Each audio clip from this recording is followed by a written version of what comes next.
Bienvenidos al podcast Cristianismo Historia. Te dejamos con la lectura del capítulo 9 del comentario de Hebreos por John Owen. Deseamos que sea para tu gozo.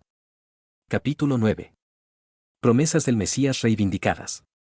1. Habiendo considerado la primera gran promesa relativa al Mesías y evidenciado desde allí la naturaleza de su obra y oficio, así como mostrado en general cómo se da testimonio de él en todo el Antiguo Testamento, y de donde se deriva su nombre, ahora, además, indagaremos en particular en aquellos lugares en los que se le predice. Promete o profetiza expresamente, para que podamos deducir que otra luz relativa a su persona y naturaleza, con su empleo, se concedió a la Iglesia de la Antigüedad, que los judíos actuales rechazan deliberadamente. Y aquí, como no voy a recopilar todas las profecías y promesas que Dios dio respecto a él por boca de sus santos profetas desde la fundación del mundo, sino solo a destacar algunas de las más eminentes, que nos dan una descripción directa de su persona o de su gracia, en respuesta o en confirmación de lo que ya se ha expuesto sobre ellas. Así tendré un respeto especial por las que los mismos judíos reconocen que le pertenecen. Hay un libro escrito por Abarbanel, que llama, en el que se compromete a explicar todos aquellos textos de las Escrituras o profecías que no pueden entenderse ni espiritualmente, ni sobre el segundo templo, sino sobre su redención por el Mesías. En este momento, entre otros, se me prohíbe el uso de los mismos, lo que podría haber sido ventajoso en el presente diseño. Por lo tanto, insistiré principalmente en aquellos lugares que se le aplican en los Targums, los escritos más auténticos entre ellos, a los que se añadirán algunos otros, que he observado que se interpretan con el mismo propósito en los mejores de sus comentaristas. 2. El nombre Mesías solo se utiliza 2 o 3 veces como máximo en el Antiguo Testamento para denotar directa e inmediatamente a la simiente prometida, a saber, Daniel 9:25, 26, a lo que puede añadirse Sal 2:2. Pero este nombre, por las razones antes expuestas, que prevalecen en la Iglesia judaica, se utiliza con frecuencia y se inserta en los Targums donde se trata de él, aunque no se le nombre expresamente en el original. Elías, en su Meturgamín, cuenta hasta 50 de esos lugares, a los que Bustorf añade 1 y 20 más. Los principales de ellos merecen nuestra consideración, considerando que algunos de los más eminentes son negados por los judíos posteriores como pertenecientes a él, aquellos especialmente que dan testimonio de aquella parte de la fe de los cristianos en relación con él, su persona y oficio, que por ellos es opuesta o negada. Y este consentimiento de los Targums es de gran peso en contra de ellos, ya que contiene una evidencia de la persuasión que prevalecía entre ellos antes de que adaptaran todas sus exposiciones de las Escrituras a su propia infidelidad, en oposición al Evangelio y a la doctrina del mismo. Y a estos, como se dijo, se añadirán otros como sus principales maestros aún reconocen que lo pretenden directamente. 3. La primera de este tipo que ocurre es la primera promesa, antes insistida y reivindicada, Génesis 3:15, ella, la simiente de la mujer, te herirá en la cabeza de la serpiente. En los Targums de Jonatán y Jerusalén se menciona aquí expresamente al Mesías, y esta promesa se le aplica a su manera. La semilla de la mujer herirá la cabeza de la serpiente, y obtendrán, curación, o un emplasto para el talón, la herida recibida de la serpiente, en los días del Mesías Rey. Así lo dice Jonatán, y el Targum de Jerusalén utiliza palabras con el mismo propósito. Ambos refieren expresamente la promesa a los días del Mesías, es decir, a él mismo, o a la obra que iba a realizar, de ahí que inserten su nombre en el texto. Y esto es perfectamente destructivo para las pretensiones actuales de los judíos. La obra que aquí se le asigna, de recuperarse del mal del pecado y la miseria, traídos al mundo a través de la tentación de la serpiente, es aquella con la que ellos querrían que no tuviera nada que hacer. Además, su sufrimiento está insinuado en la expresión anterior, de que la serpiente le herirá el talón, de lo cual desean mucho liberar a su Mesías. Pero lo que principalmente está en contra de ellos en este testimonio es, que mientras ellos se apropian de la promesa del Mesías para sí mismos, y hacen que la doctrina concerniente a él pertenezca a la ley de Moisés, de la cual, dicen algunos, los que siguen a Maimónides, es uno de los fundamentos, otros, como Josefo Albó, que es una rama de los fundamentos relativos a las recompensas y los castigos, aquí se da, por el testimonio de sus Targums, a la posteridad de Adán indefinidamente, 2000 años antes de la llamada y la separación de Abraham, de quien pretenden derivar su privilegio, y mucho más tiempo antes de la entrega de su ley, de la que quieren que sea una parte, lo cual debe ser diligentemente tenido en cuenta contra ellos. 4. Sobre las promesas hechas a Abraham hemos hablado antes. La siguiente mención del Mesías en el Targum es en Génesis 35 horas y 21 minutos, donde se aprovecha la ocasión para introducirlo en el texto, ya que a estas palabras, e Israel viajó y se extendió, hasta, o más allá, la torre de Edar, Jonatán añade. que es el lugar desde donde se revelará el rey Mesías al final de los días. Y esta tradición está tomada de Mic. 4:8, y tú, torre de Edar, o del rebaño, a ti llegará el primer dominio. Ahora bien, esta torre de Edar era un lugar en Belén o cerca de ella, como se desprende del lugar en el Génesis, pues mientras que se dice que Jacob se quedó en Efrat, es decir, en Belén, donde levantó un pilar sobre la tumba de Raquel, versículos 19, 20, en su siguiente traslado extendió su tienda más allá de la torre de Edar. Que por tanto debe ser necesariamente un lugar cercano a Belén. Y al asignar el profeta el surgimiento del reino del Mesías a ese lugar, porque iba a nacer en Belén, el parafraseo aprovechó la ocasión para hacer mención de él aquí, donde se habla por primera vez de ese lugar, declarando su expectativa de que naciera allí, lo cual, por consiguiente, se cumplió mucho antes. 5. Génesis 49, 1, y Jacob llamó a sus hijos y les dijo, reúnanse, para que os cuente lo que os sucederá, en los últimos días, o los últimos días, o fin de los días. Jonathan parafrasea estas palabras, después de que, o a pesar de que, se le reveló la gloria de la majestad divina, se le ocultó el tiempo, es decir, el tiempo expreso, en el que debía venir el rey Mesías, y por eso dijo, venid, y os anunciaré lo que os sucederá al final de los días. Esta expresión de, el fin o el último de los días, es una perífrasis habitual para los días del Mesías en el Antiguo Testamento. Para ello se utiliza, Nun, 24:14, Diti, 4:30, Is, 2:2, Os, 3:5, Mic. 4:1, y nuestro apóstol se refiere expresamente a ella, Eb, 1:2. Ahora bien, mientras que esta expresión no denota ninguna estación de tiempo determinada, sino que solo se dirige indefinidamente a los últimos días de la posteridad de Jacob que continúa siendo una iglesia y un pueblo distintos, para aquellos fines para los que fueron originalmente separados de todos los demás. Y siendo este el primer lugar en el que se utiliza y al que se refieren todos los demás, el parafraseo tuvo aquí ocasión tanto de mencionar al Mesías, de cuyo tiempo de venida esta iba a ser la descripción constante, como de insinuar la razón del uso frecuente de esta expresión, que era porque el tiempo preciso de su venida estaba oculto incluso a los mejores profetas, a quienes la gloria de la majestad divina se revelaba en otras cosas. Además, las predicciones que siguen en el capítulo aseguran suficientemente su aplicación de los días mencionados al tiempo del Mesías. 6. Génesis 49:10, hasta que venga Silo. Los tres Targums coinciden en la aplicación de estas palabras al Mesías. Onkelos, hasta que venga el Mesías. Jonatán y Jerusalén utilizan las mismas palabras, hasta el momento en que venga el rey Mesías. Una ilustre profecía es esta relativa a él, la primera que limita el tiempo de su venida con una circunstancia expresa, y en la que, por tanto, habrá que insistir ampliamente más adelante. Por el momento puede bastar con señalar el sufragio de estos Targum contra la perversidad de sus maestros posteriores, que pretenden, con todos los artificios imaginables, pervertir este texto para otros fines, a los que, por tanto, hay que presionar con la autoridad de los targumistas, que con ninguna de sus cavilaciones pueden eludir. Las palabras siguientes también, versículos 11, 12, son aplicadas por Jonatán al Mesías en la prosecución de la predicción anterior, y eso no impropiamente, como ya ha sido mostrado por otros. Véase Ainsport sobre el lugar. 7. Éxodo 12:42, es una noche que debe ser muy observada. Targ. De Jerusalén, esta es la cuarta noche, había mencionado 3 antes, cuando se cumpla el fin de este mundo presente para ser disuelto, y las cuerdas de la impiedad se deshagan, y el yugo de hierro se rompa, es decir, el pueblo de Dios será liberado. A lo que se añade, Moisés saldrá de en medio del desierto, y el rey Mesías de en medio de Roma. Lo del Mesías saliendo de Roma es talmúdico, dependiendo de una fábula de la que daremos cuenta más adelante. Y podemos observar aquí, de una vez por todas, que aunque creen que su Mesías ha de ser un simple hombre, nacido a la manera de todos los demás hombres, sin embargo nunca hablan de su nacimiento o natividad como algo que esperan, solo hablan de su venida, pero más comúnmente de su revelación, y su gran expectativa es cuando será descubierto y revelado. Y esto procede de una autoconvicción secreta de que él nació hace mucho tiempo, incluso en el tiempo prometido y señalado, solo que está oculto para ellos, como de hecho lo está, aunque no en el sentido imaginado por ellos. Pero, ¿qué hace la aplicación de la noche de la Pascua a la venida del Mesías? No pueden imaginar que él vendrá a ellos mientras están celebrando esa ordenanza, porque eso no es lícito para ellos a menos que estén en Jerusalén, a donde creen que nunca volverán hasta que él venga y vaya delante de ellos.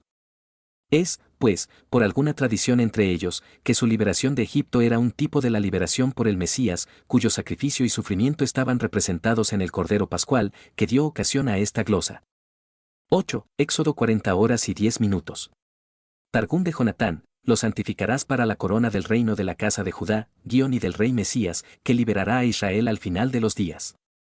El fin de la unción allí mencionada en el texto es que las cosas ungidas puedan ser santidad de santidades, para el Señor. Ahora bien, solo el Mesías era verdadera y realmente este Santísimo, Dan. 9:24, ungir, o hacer del Mesías, la santidad de las santidades, el Santísimo, como se le llama en el Nuevo Testamento, el Santo, Hechos 3:14, 4:30, 1 Juan 2:20, Ap. 3:7. Y de ahí, como debe parecer, que este lugar le sea aplicado por el targumista, y se dé una insinuación de que en todas sus cosas santas, su tabernáculo, santuario y altar, él estaba representado, pues como él era el Santísimo, y su cuerpo el templo en el que habitaba toda la plenitud de la divinidad, Colonia. 2:9, así, el tabernáculo entre nosotros, Juan 1:14, y es nuestro altar, Eb. 13:10. 9. Números 11:26, pero quedaron dos de los hombres en el campamento, el nombre del uno era Eldad, y el nombre del otro era Medad, y el Espíritu reposó sobre ellos, y eran de los que estaban escritos, pero no salieron al tabernáculo, y profetizaron en el campamento. Aquí no parece haber nada que se relacione inmediatamente con el Mesías, pero dos de los Targum lo han traído a este lugar, pero acompañado de una historia que no debería mencionar, si no fuera para dar un ejemplo de cómo plantean sus tradiciones. Eldad y Medad profetizaron en el campamento, como nos asegura el texto. No se declara qué o dónde profetizaron. Esto es lo que los targumistas pretenden darnos a conocer. Eldad, dicen, profetizó la muerte de Moisés, la sucesión de Josué y su entrada en Canaán bajo su dirección. Esto hizo que uno corriera a informar a Moisés, lo que dio ocasión a esas palabras suyas, versículo 29, ¿envidia por mi causa? Medad profetizó la llegada de las codornices para alimentarlos. Pero ambos profetizaron y dijeron, en los últimos días Gog y Magog ascenderán con su ejército contra Jerusalén, y caerán por la mano del Mesías. En donde en Jonatán se cuenta la deliciosa comida y los manjares que se les antojan en esos días.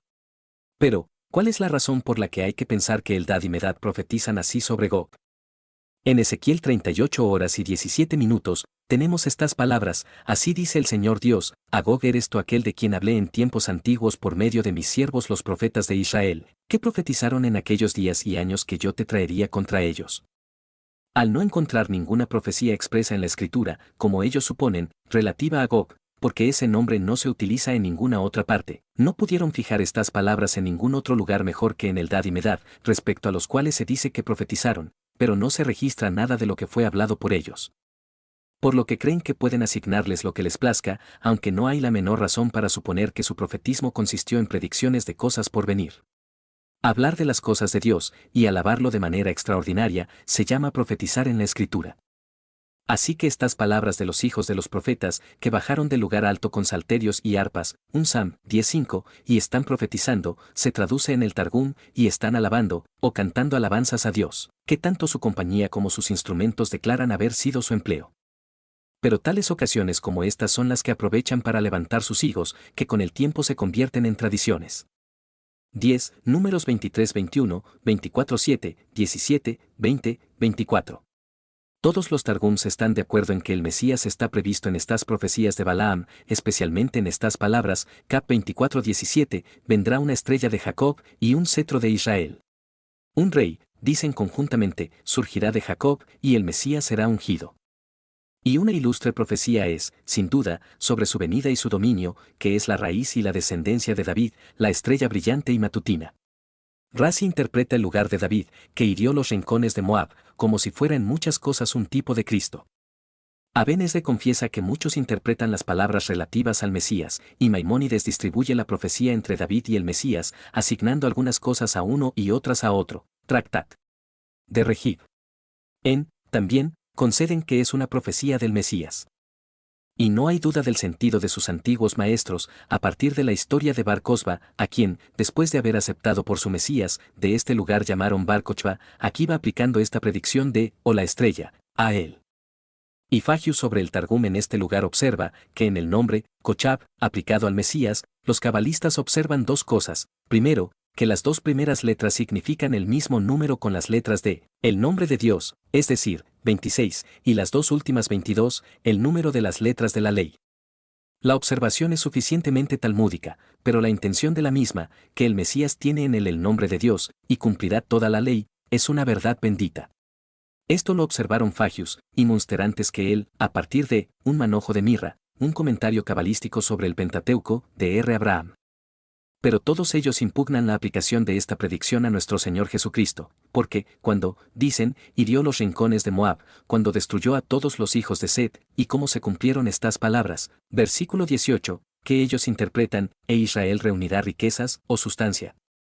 Pero hemos demostrado suficientemente que el Mesías es un redentor espiritual, y por lo tanto, por más que su reino se exprese con palabras que signifiquen literalmente cosas externas y temporales, sin embargo, las cosas espirituales y eternas deben entenderse como expuestas figurativamente por el otro. Tampoco pueden entenderse estas palabras de manera absoluta según la letra, pues mientras que Set fue el hijo dado a Adán en la habitación de Abel, y toda la posteridad de Caín fue cortada en el diluvio, si el Mesías literalmente destruye a todos los hijos de Set, no debe dejar a ningún hombre vivo en el mundo. Lo cual ciertamente no es la obra para la que fue prometido. Además, el Señor Cristo ya ha destruido en parte, y a su debido tiempo destruirá por completo, a todos los obstinados enemigos de su reino. Tampoco pueden los judíos insistir en el caso de Moab literalmente, ya que ellos mismos por Edom entienden constantemente Roma o el Imperio Romano. 11. Deuteronomio 18. 15-19, este lugar es una eminente profecía relativa al Mesías y de su oficio profético que no se ha mencionado antes en ninguna parte. Pero la ley que se dio ahora, que debía continuar inviolablemente hasta su venida, Malaquías 4:4, cuando iba a ser cambiada, removida y quitada, ahora se declara esta parte de su obra, que iba a ser la última, completa y perfecta declaración de la voluntad de Dios. Los Targum no hablan aquí de él, pues atienden principalmente a los lugares que hacen mención de su reino. Razi refiere las palabras a la serie de profetas que se levantaron posteriormente, a Ben Esdras, a Josué, otros, a Jeremías, ante el rechazo de cuyas advertencias el pueblo fue llevado al cautiverio, lo que recogen del versículo 19. Independientemente de lo que ahora pretendan, de antaño esperaban a algún profeta señalado de este lugar, que debería venir inmediatamente antes que el propio Mesías. De ahí esa pregunta en su examen de Juan Bautista, ¿eres tú ese profeta? Juan 1:21, es decir, a quien esperaban por esta predicción de Moisés. Pero es el Mesías mismo, y ningún otro, el que se pretende, porque, primero, ningún otro se levantó jamás como Moisés. Esto se repite 2 veces, en las palabras de Moisés al pueblo, versículo 15, Dios te levantará un profeta, como yo, y en las palabras de Dios a Moisés, versículo 18, les levantaré un profeta, como tú. Lippmann, un judío blasfemo, en su Nisachon, sostiene que no se puede hablar de Jesús, porque no era como Moisés, porque Moisés era solo un hombre, Jesús se declaró Dios, Moisés tenía padre y madre, Jesús no, como decimos. Pero la comparación que se pretende no se refiere en absoluto a sus personas o a sus naturalezas, sino a sus oficios. Fue en el oficio profético que el profeta predicho debía ser semejante a Moisés, es un legislador, uno que debía instituir nuevas ordenanzas de culto, por la autoridad de Dios, para el uso y la observancia de toda la iglesia, como lo hizo Moisés, uno que debía revelar toda la voluntad de Dios, como lo hizo Moisés.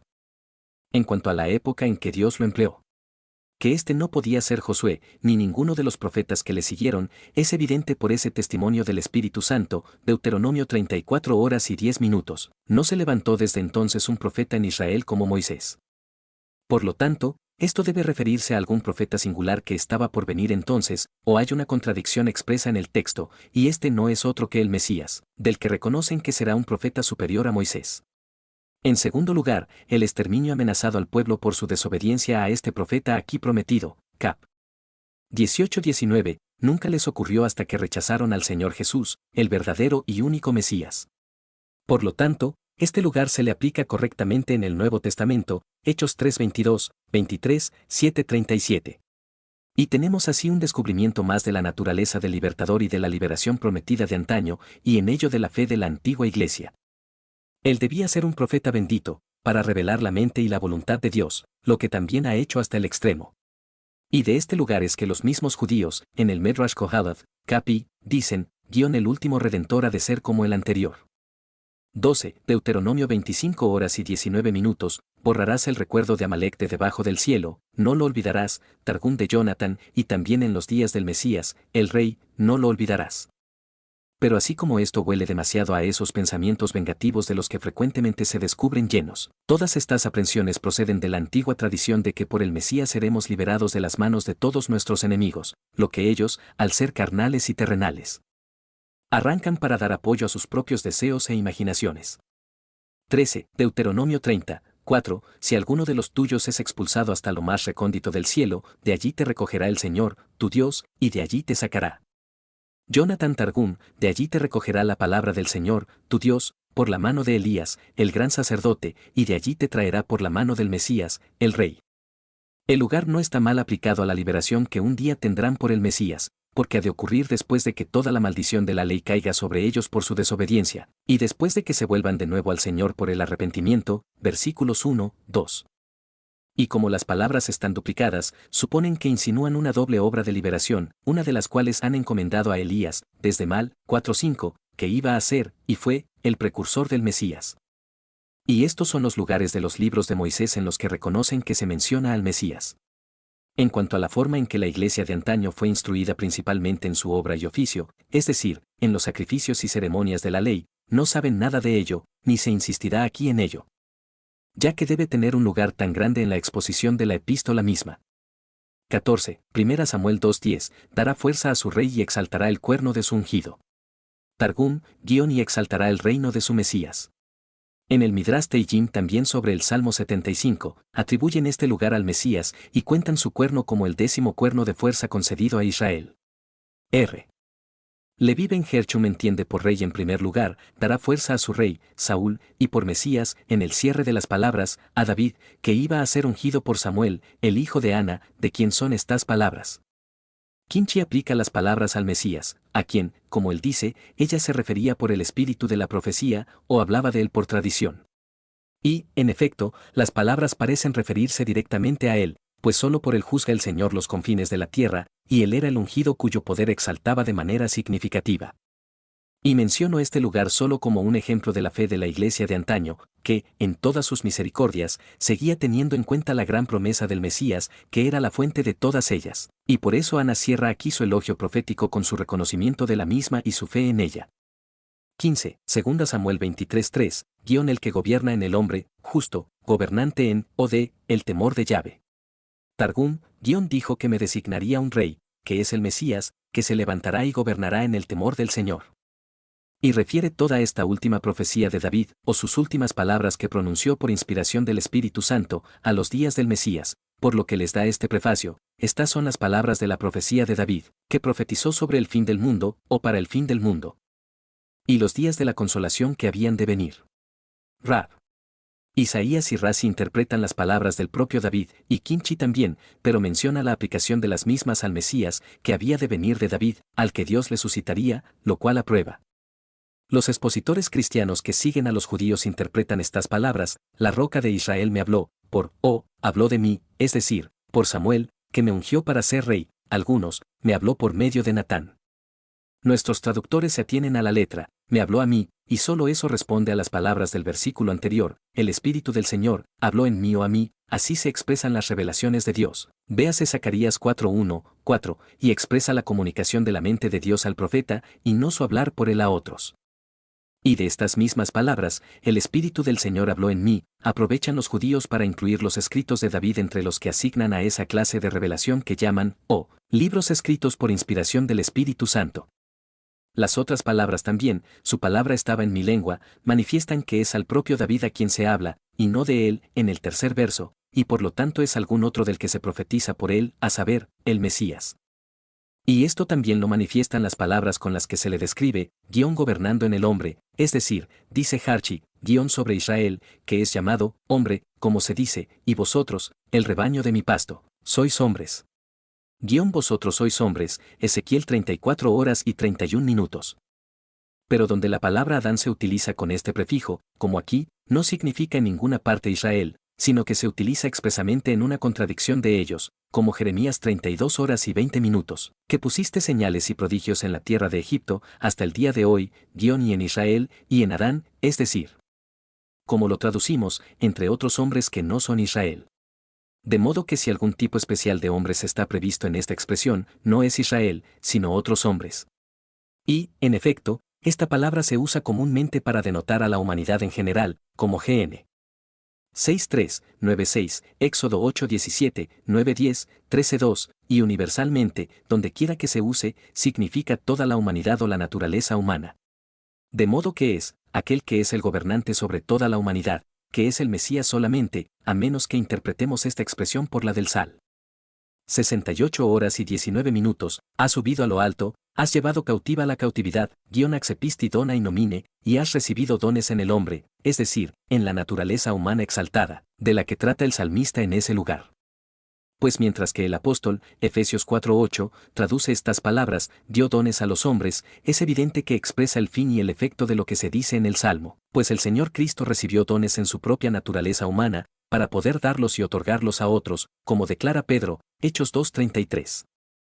El resto de las palabras contiene también una descripción del Mesías, Él es, el justo, o recto, 1, Hechos 3:14, y solo Él es, el que gobierna en las cosas que conciernen al temor y al culto de Dios, Isa. 11:2, 3. De modo que este lugar pertenece, en efecto, a la fe de la antigua iglesia respecto al Mesías. 16, Primera Reyes 4:33, en lugar de estas palabras relativas a Salomón, habló de árboles, desde el cedro que está en el Líbano, hasta el hisopo que brota del muro, el Targum dice. Y profetizó sobre los reyes de la casa de David en este mundo, la duración del tiempo y el estado de cosas bajo el Antiguo Testamento, y sobre el Mesías en el mundo venidero, así llaman a los días del Mesías.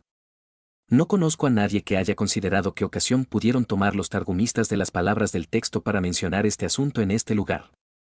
No diré que no se refiera al libro de los Cánticos, en el que, bajo una alegoría de árboles, hierbas y especias, Salomón profetiza y expone la gracia y el amor de Cristo hacia su iglesia, y en el que muchas cosas son aplicadas por este último targumista también al Mesías, como veremos. 17. También se menciona al Mesías en el Targum mediante una adición al texto, Ruth 3:15, se dijo en la profecía que 6 personas justas vendrían de Ruth, David y Daniel con sus compañeros, y el rey Mesías. El fin general de la escritura de este libro de Ruth era declarar la providencia de Dios sobre la genealogía del Mesías, y esto parece haberse mantenido en la tradición entre ellos. Y por esta causa Mateo menciona expresamente su nombre en su ensayo de la genealogía de Cristo, Mateo 1:5, pues siendo una tradición entre los judíos que este era el fin de la escritura de su historia, por lo que añaden esa consideración al texto en su Targum, fue recordada por el evangelista en cumplimiento de la misma. 18. El lugar de Job en el que expresa su fe en él y la expectativa de redención por él ya ha sido explicado y reivindicado, de modo que no necesitaremos aquí insistir de nuevo en ello. A continuación aparecen los salmos. En David la luz y la fe de la iglesia comenzaron a ampliarse en gran medida. La renovación de la promesa a él, la confirmación de la misma por medio de un juramento, el confinamiento de la semilla prometida a su posteridad, el establecimiento de su trono y reino como un tipo del dominio y gobierno del Mesías, con las revelaciones especiales que se le hicieron. Como alguien que anhelaba significativamente su venida y se regocijaba en la perspectiva que tenía de ella en el espíritu de la profecía, hicieron avanzar grandemente la fe y el conocimiento de toda la iglesia. Por lo tanto, la mención de él se multiplica, de modo que sería imposible insistir en todos los casos particulares de ello. Por lo tanto, solo mencionaré algunos de los más eminentes, con un respeto especial a la concurrencia de la persuasión y la expectación de los judíos. 19. Salmo 2:2. Los gobernantes se aconsejan entre sí, contra el Señor y contra su ungido, su Mesías, como debe dejarse de interpretar la palabra. Targum, contra su Mesías. Los talmudistas reconocen en varios lugares que este salmo es una profecía del Mesías y le aplican varios pasajes del mismo. Y estas palabras, tú eres mi hijo, hoy te he engendrado, no están mal expuestas por ellos, en Tract. Subca.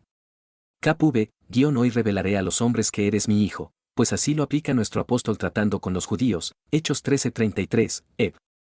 1:5, es decir, a su resurrección de entre los muertos, por la que fue declarado Hijo de Dios con poder, Rom 1:4. Todos los principales expositores entre ellos, como Razi, Kinchi, Aben Ezra, Bartenora o Rab Obodia, reconocen que sus antiguos doctores y maestros expusieron este salmo en relación con el Mesías.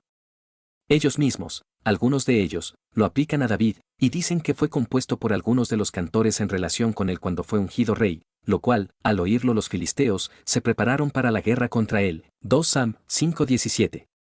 Esta es la concepción de Razi, a quien siguen en esto varios expositores cristianos, sin ninguna ventaja para la fe, y presumo que no observaron la razón que él da para su exposición. Nuestros maestros, dice él, de bendita memoria, interpretan este salmo del rey Mesías, pero como las palabras suenan, y para responder a los herejes, es conveniente, o correcto, exponerlo de David. Estas palabras, y para responder a los herejes, o a los cristianos, se omiten en las ediciones de Venecia y Basilio de sus comentarios, pero estaban en las copias antiguas de los mismos. Y esta es la clara razón por la que quieren aplicar este salmo a David, del que no se puede exponer ni un solo verso de forma verdadera y correcta, como se manifestará en otra parte. Y es una sabia respuesta la que dan en el Midrash Teillim a ese testimonio del versículo 7, donde Dios llama al Mesías su hijo, para demostrar que es el hijo natural de Dios, copy 9, y así podemos tener una respuesta para los herejes. Que dicen que el santo y bendito Dios tiene un hijo. Pero responde que él no dice, tú eres un hijo para mí, sino, tú eres mi hijo. Como si, tú eres mi hijo, no expresara más directamente la filiación de la persona de la que se habla de lo que lo haría. Es más enfáticamente expresivo de la relación natural que, mi hijo, que un hijo para mí. Véase GN, 27 horas y 21 minutos. Y en este salmo tenemos una buena parte del credo de la Iglesia antigua sobre el Mesías, como puede aprenderse de su exposición. 20. Salmo 18:32. Targum, por los milagros y la redención que harás por tu Mesías. Menciono este lugar solo para que aparezca que los judíos tenían una tradición entre ellos de que David en este salmo encarnaba la persona del Mesías y era considerado como su tipo.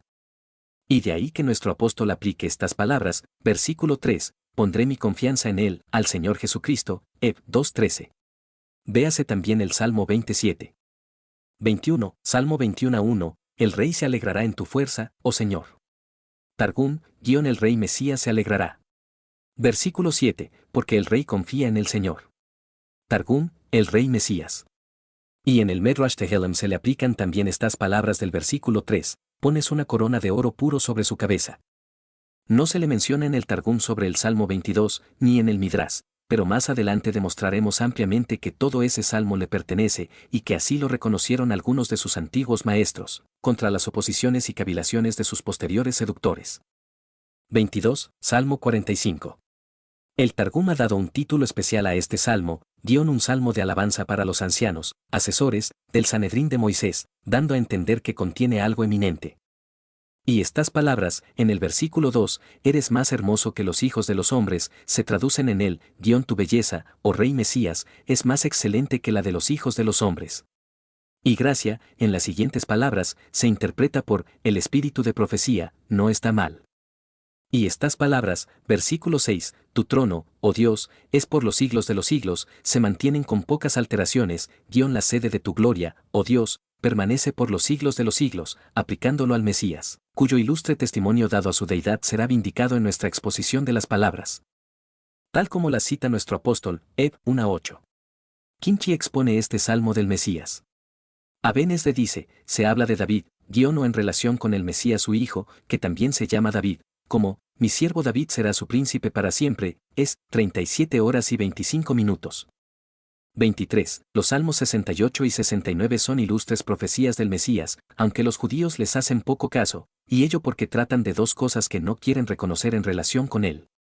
La primera expresa que él es Dios, versículos 17, 18, y la otra sus sufrimientos por parte de Dios y de los hombres, versículo 26, ambas cosas las niegan y se oponen. Pero en Shemot Rabba, Sec.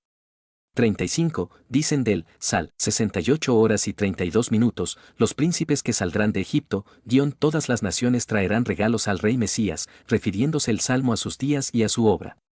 La misma exposición se da de lugar en el Midrash, Esther 1:1, y por R. Aboria Hagean sobre el lugar.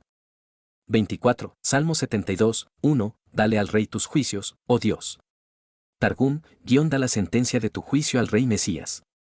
Y en esto están generalmente de acuerdo. Midrash sobre el título, este es el rey Mesías, como se dice, una vara saldrá del tronco de Jesé, Isa. 11:1. Y Abenesle sobre el mismo título, una profecía de David, o de uno de los cantores, sobre Salomón, o sobre el Mesías.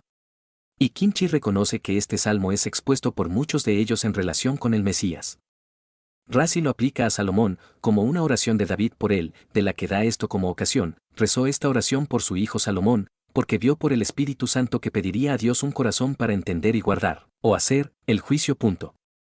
Y aunque se esfuerza en vano por aplicar el versículo 5 a sus días, te temerán mientras duren el sol y la luna, y el versículo 7, en sus días florecerán los justos, y la abundancia de paz, hasta que no haya luna. Sin embargo, cuando llega a estas palabras, verso 16, habrá un puñado de maíz en la tierra, y añade, nuestros maestros interpretan esto de los cates, o manjares, en los días del Mesías, y exponen todo el salmo relativo al Mesías Rey. Y a esto se le obligó, para que no pareciera que contradecía demasiado abiertamente a los talmudistas, que con frecuencia le aplican este salmo, y tienen largos discursos sobre algunos pasajes del mismo, especialmente este, versículo 16 y versículo 17, en los que insisten mucho Martinus Raimundus, Petrus Galatinus y otros. El latín vulgar, dice, erit firmamentum in terra, lo que yo supondría corrompido de frumentum, pero que los LXX, a los que siguen también otras traducciones, como la árabe y la etíope, leen, firmamentum. Y esto algunos piensan que está corrompido de, un puñado de maíz, lo cual es muy probable.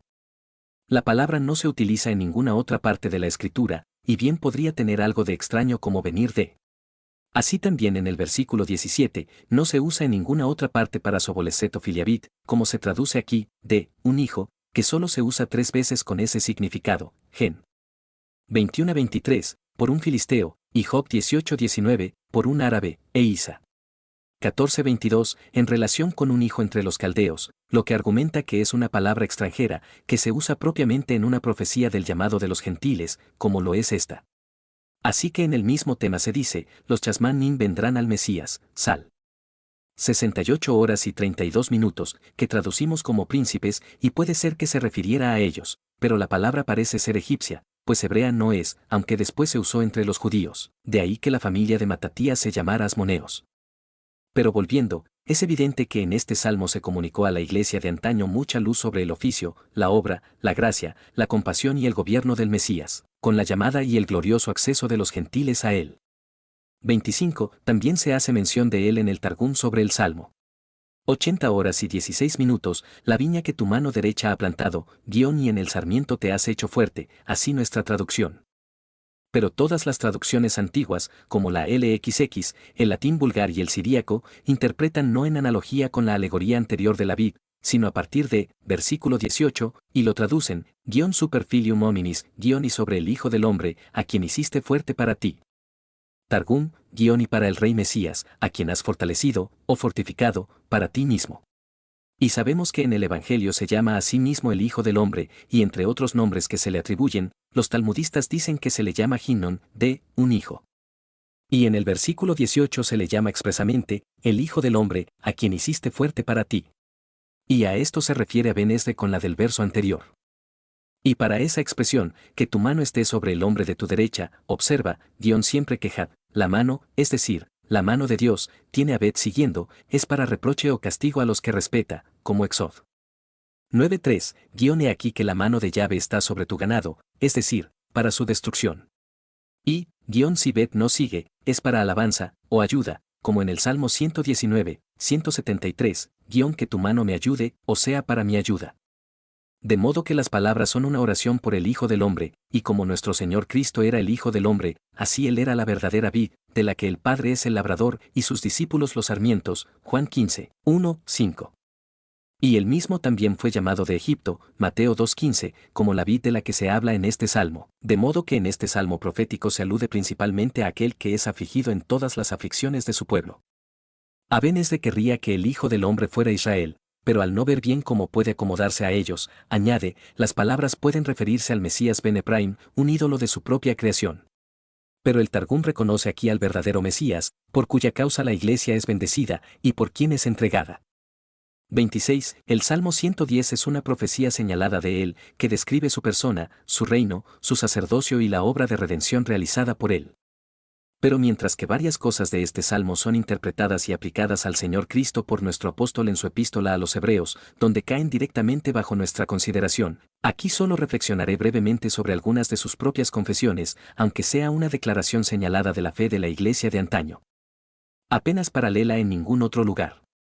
Los maestros posteriores, en efecto, observando cuán directa y abiertamente se aplica este salmo al Señor Cristo en el Nuevo Testamento, y cuán claramente se acomodan todos los pasajes del mismo a la fe de los cristianos respecto al Mesías, su oficio y obra. Se esfuerzan al máximo por arrancarlo a cualquier otro, como se manifestará en otra parte. Sí, el propio Targum calla aquí sobre el Mesías, por la misma razón, y pervierte todo el salmo para aplicarlo a David, y, sin embargo, se ve obligado en el versículo 4 a referir las cosas de las que se habla al mundo venidero, o a los días del Mesías. Y la mayoría de sus maestros, cuando mencionan este salmo ocasionalmente, y no les importa la controversia que tienen sobre él con los cristianos, lo aplican a él. Así lo hace el Medrash Tehelim sobre el Salmo 2. 7, y también sobre este salmo, versículo 1, aunque en él se intenta tontamente arrancarlo a Abraham, Rab. Saatias Gaon sobre Daniel 7, 13, cuyas palabras son reportadas por Salomón Harchi sobre Génesis 35, 8, Rab. Arama sobre Génesis 15, ya que es ampliamente citado por Munster sobre este salmo, Moisés Adarsan sobre Génesis 18, 1, Rab. Obodia sobre el lugar, todas cuyas palabras sería tedioso relatar aquí. Es suficientemente manifiesto que tienen una convicción abierta de que este salmo contiene una profecía relativa al Mesías, y que cosas excelentes se revelan en él con respecto a su persona y oficios. Tendremos ocasión de declararlas en la exposición de la epístola misma, en la que los pasajes más materiales de ella se aplican a nuestro Señor Jesucristo. 27. En el Targum sobre los cánticos también se menciona con frecuencia al Mesías, como Cap 1:8, 4:5, 7:14, 8, 1, 4. Pero como los judíos ignoran por completo el verdadero sentido espiritual de ese canto divino, y el Targum del mismo es una confusa miscelánea de cosas suficientemente heterogéneas. Siendo un esfuerzo mucho más tardío que la mayoría de los otros libros, no insistiré particularmente en los lugares citados, sino que me contentaré con dirigir al lector hacia ellos.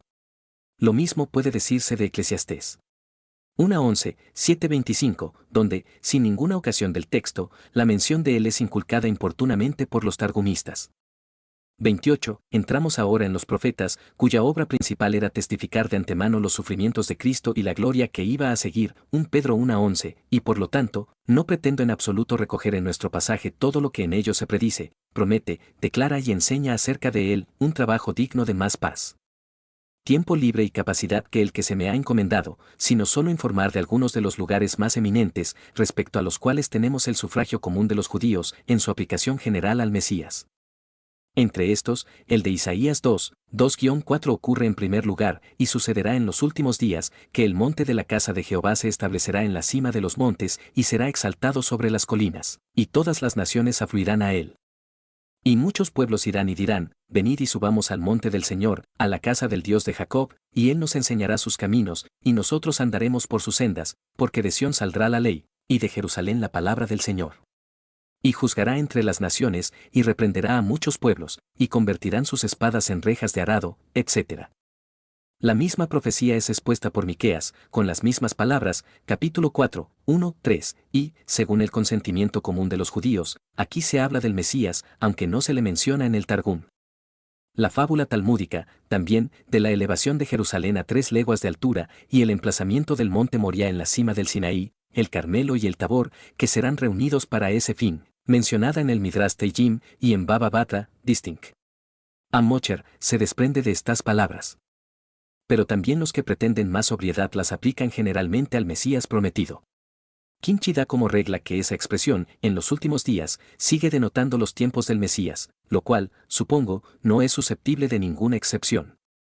Y así como da una exposición tolerable del establecimiento del monte del Señor en la cima de los montes, asignándolo a la gloria del culto de Dios por encima de todo el culto falso e idólatra de los gentiles, que observaban en los montes y en los lugares altos, así también respecto a estas palabras, Isaías 2, 4-él.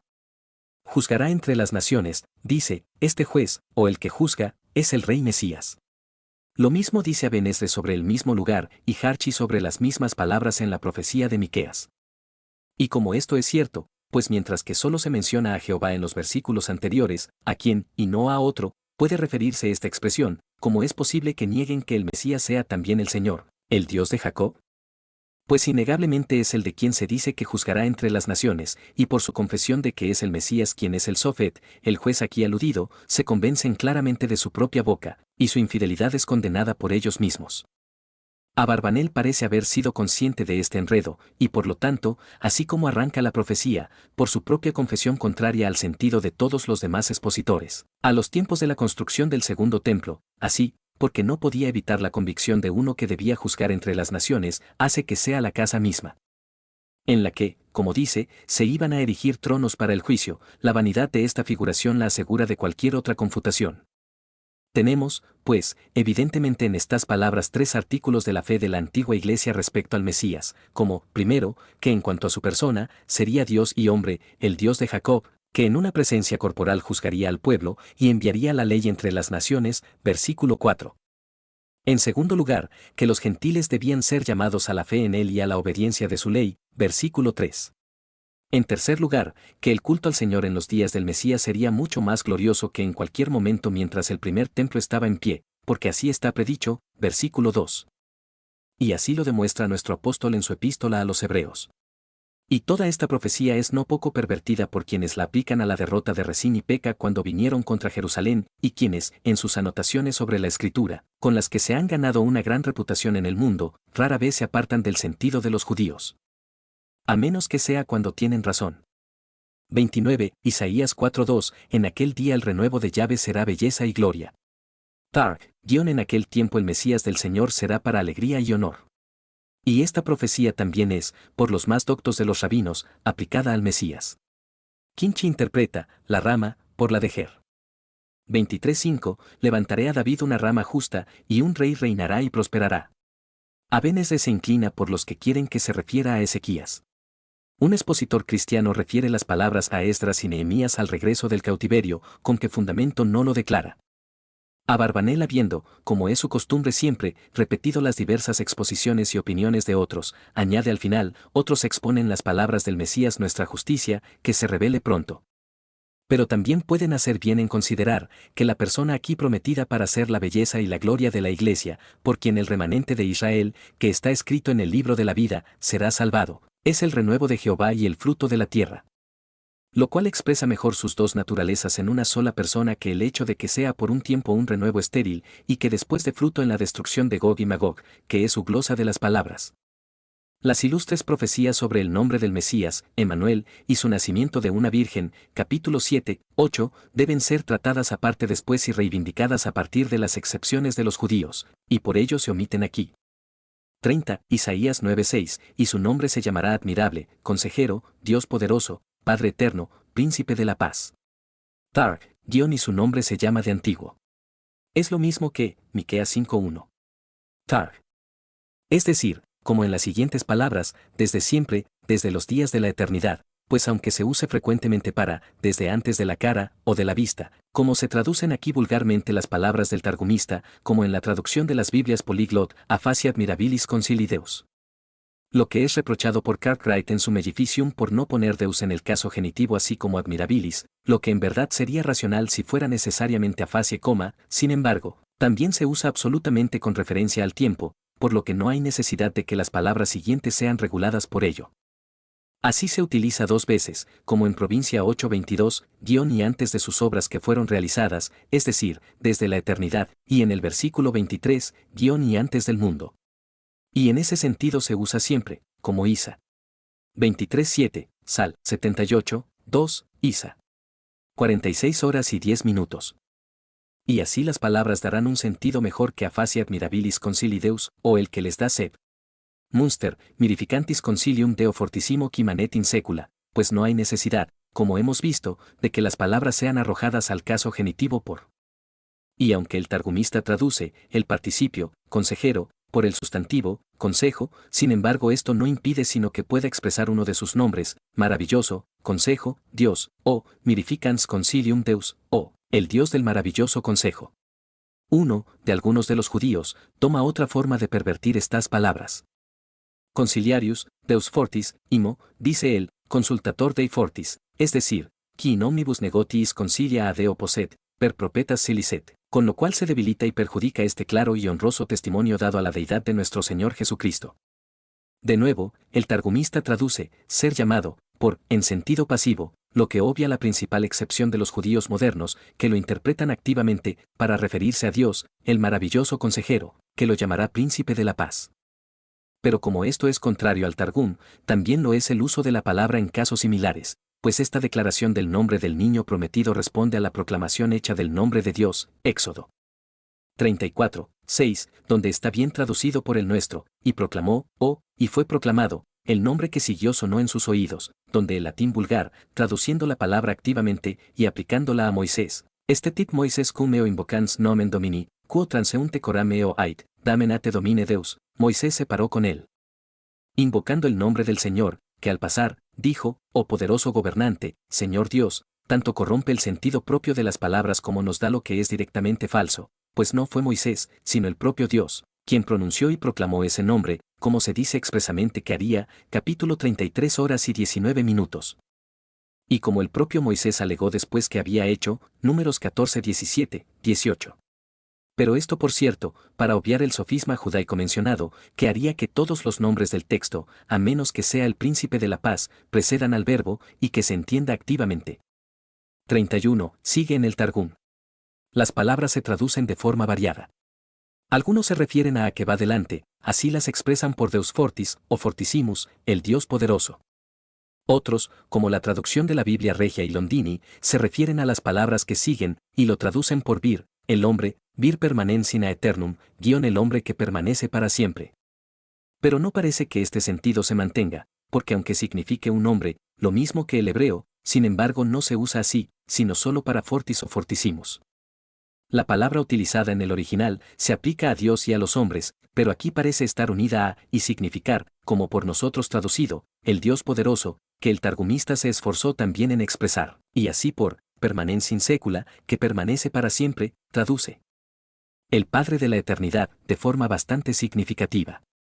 También es unido por algunos con, y renderizado Mesía Pacis, para, el príncipe de la paz, pero esta conexión de las palabras las que siguen no la soportan bien, por lo que colocan el nombre de Mesías de forma absoluta, y traducen las palabras siguientes. Cuya paz se nos multiplicará en sus días. 32. Y con este testimonio de su Targum los judíos actuales están muy presionados, y no hay muchos de los que sientan sus enredos más urgentes sobre ellos.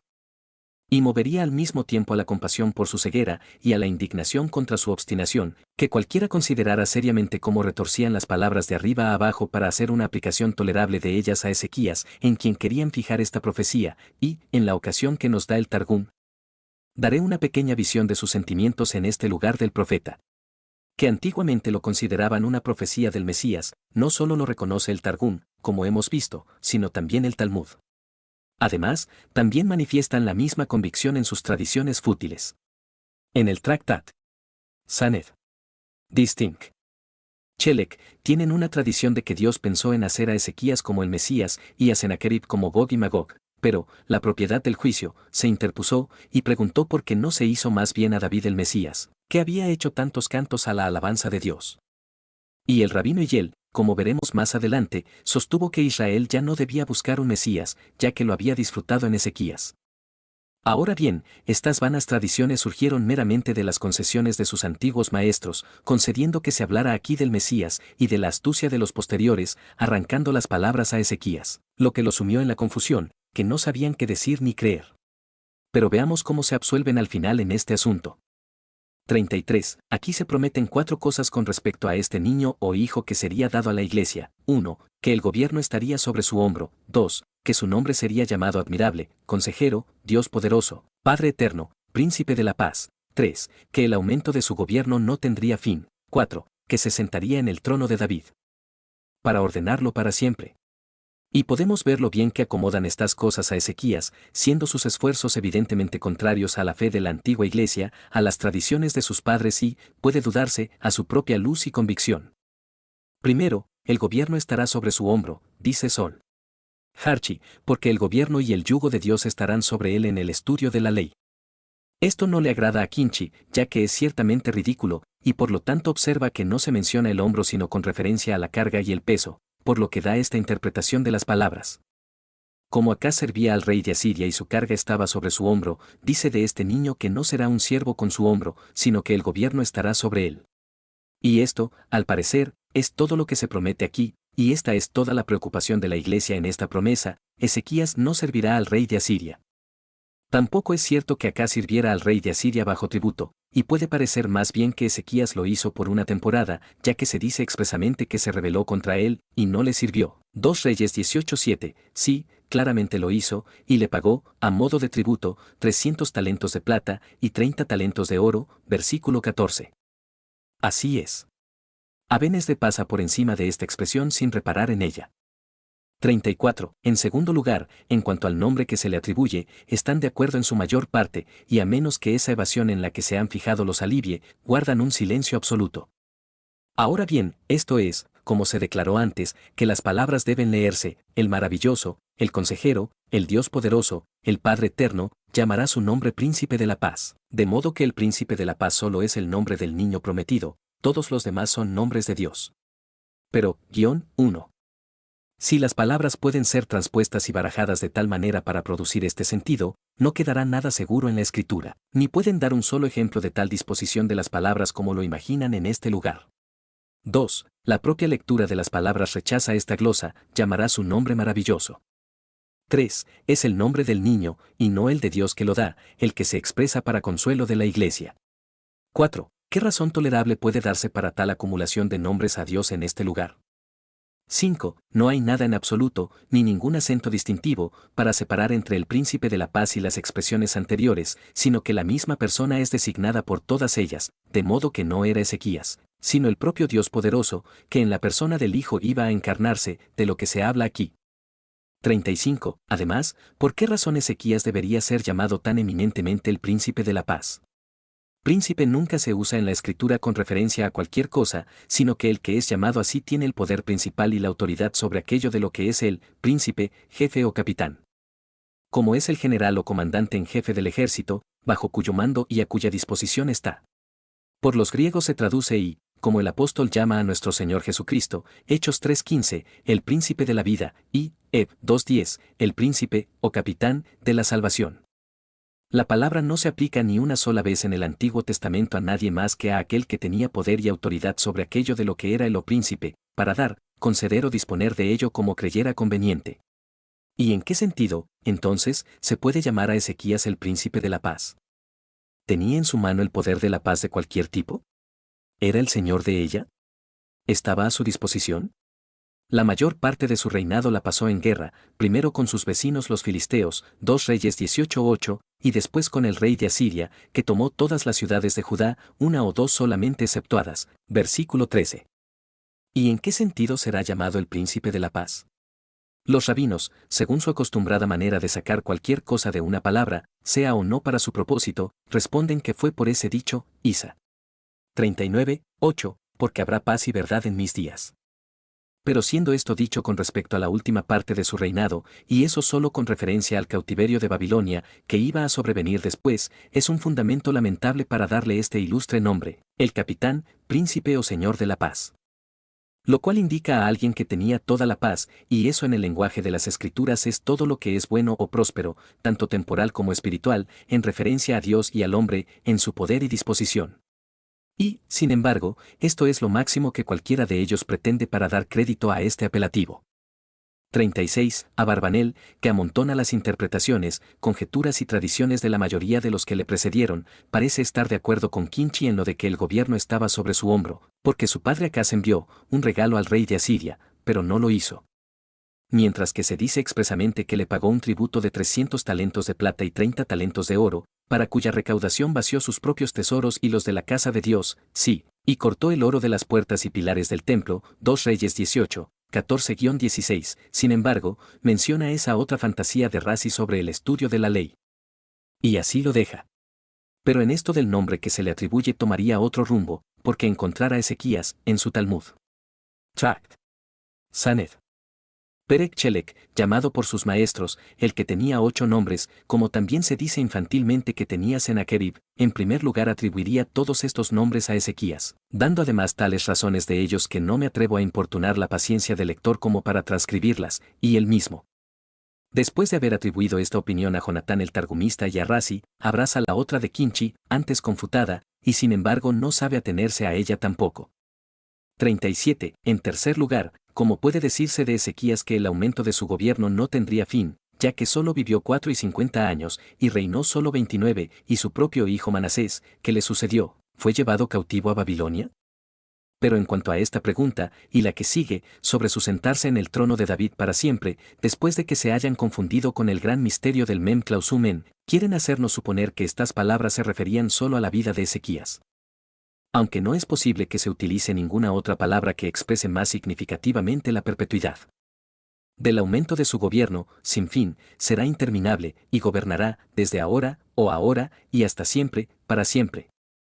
Y así, por la reivindicación de este lugar de las excepciones rabínicas, no solo hemos obtenido nuestra intención principal sobre la promesa de un libertador, sino que también hemos mostrado quién y qué clase de persona iba a ser, un niño que iba a nacer, que también sería el Dios poderoso, el Padre eterno, el Príncipe de la paz, cuyo gobierno y dominio iba a durar para siempre. 38. Isaías 10:27, el yugo será destruido a causa de la unción. Targum, guión y el pueblo se romperá ante el Mesías. Y, es posible que en estas palabras se tenga algún respeto por la semilla prometida, a cuenta de la cual se romperá el yugo de los opresores de la Iglesia, pero las palabras tienen diversas interpretaciones, y no voy a discutirlas. 39. Isaías 11:1, y saldrá una vara del tronco de Jesé, y un vástago saldrá de sus raíces. Targum, guión y saldrá un rey de los hijos de Jesé, y el Mesías será ungido de los hijos de sus hijos, su posteridad. Versículo 6. El lobo habitará con el cordero. Targum, guión en los días del Mesías de Israel se multiplicará la paz en la tierra, y el lobo habitará con el cordero. Que este capítulo contiene una profecía del Mesías y de su reino, y eso de forma inmediata y directa, lo confiesan todos los judíos. De ahí esa parte de su canto habitual en la noche del sábado.